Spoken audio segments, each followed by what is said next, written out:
High বন্ধুগণ, কেমন আছেন সবাই? বাংলাদেশে নতুন একটি ঘটনা ঘটেছে, যেটা আমরা সবাই জানি। ছাত্রদের আন্দোলনে নতুন বিপ্লব ঘটলে এবং দেশের প্রধানমন্ত্রী যে পদত্যাগ করে দেশের বাইরে চলে গেছে।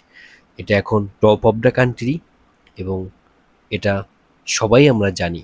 আমি সেই জানাটা ওই ব্যক্তিগত জীবনে আমাকে স্মৃতি হিসেবে ধরে রাখার জন্য প্রধানমন্ত্রী কার্যালয় সহ সব জায়গায় ঘুরে দেখেছি, ব্যক্তিগত জীবনে স্মৃতি হিসেবে রাখার জন্য। এবং আমার পেজে যারা ফলো করেন তারাও হয়তো স্মৃতি হিসেবে এই দিনটি স্মরণ থাকবে।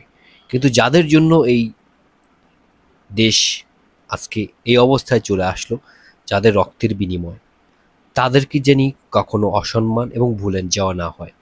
কারণ যে মা তার সন্তান হারিয়েছে, যে ভাই তার আরেক ভাইকে হারিয়েছে, যে বাবা তার সন্তানকে হারিয়েছে, তাদেরকে সারা জীবন মনে রাখতে হবে।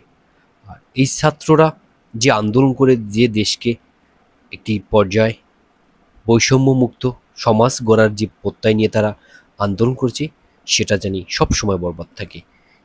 কে কি এটা জানি কখনো সমাজে প্রকাশ না হয়, এটাই হওয়া উচিত আমাদের লক্ষ্য। সর্বোপরি কিছু একটা আন্দোলনের সাথে যারা সংগ্রাম করে যে অর্জন করেছে, সেখানে কিছু লোকের সুবিধা নেওয়ার জন্য ব্যবস্থা নিয়েছে। যেমন গণভবনে ঢুকে সবাই স্মৃতিস্বরূপ চেয়ার টেবিল হাঁড়ি পাতিল মাছ গরু ফ্রিজ সব কিছু নিয়ে যাচ্ছে, দেখেন যে যেটা পারছে।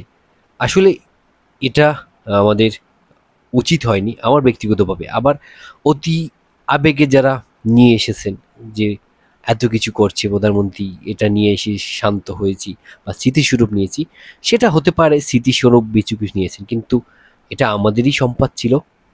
এটা আপনার বাসায় আপনি নিয়ে আসছেন, কিন্তু এটা আবার ওইখানে যে প্রধানমন্ত্রী হিসেবে যে বসবাস করবো তার জন্য আবার সব কিছু কেরাই করে নিতে হবে এবং আমাদের ট্যাক্স এবং আমাদের ইনকামের টাকা থেকেই হবে। তাই মানুষ অতি উৎসাহিত হয়ে না হবেন না।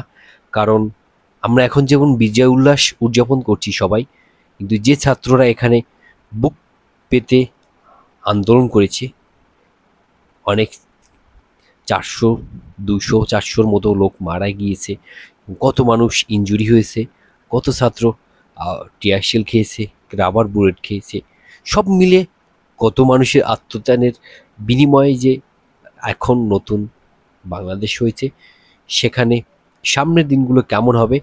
তবে ব্যক্তিগত জীবনে বা ব্যক্তিগতভাবে আমি যেটা মনে করি, সবাইকে সামনের দিনগুলো জানি সব মানুষের সমান সুযোগ এবং সব মানুষের কথা বলার অধিকার, এবং দেশে জানি কখনো মানুষের, আমরা যারা সাধারণ জনগণ, তাদের পছন্দ সরকারি আসে। এটা হয়েছে প্রধানমন্ত্রী কার্যালয়ের ভিতরের অবস্থা। দেখেন আমরা পাবলিক ঢুকে সেখানে বসে আছে, তাদের মনের আশা পূরণ করেছে। আমিও সেখানে যেয়েছি এবং আমি এখান থেকে কোনো কিছু আনি নেই, কারণ আমি সচেতন মানুষ, সেটাকে আমি বজায় রেখেছি। কারণ ইতিহাসের সাক্ষী হয়ে থাকলাম, কিন্তু ইতিহাসের সাক্ষীকে ভুলভাবে ব্যাখ্যা করে সেখানে স্বাধীনতা অর্জন করা যায় না। এখানে অনেক ছাত্ররা পরে প্রধানমন্ত্রীর কার্যালয়ে অনেক কিছু তারা সেভ করেছে এবং এখান থেকে কাউকেই নিতে দেওয়া হয় নাই।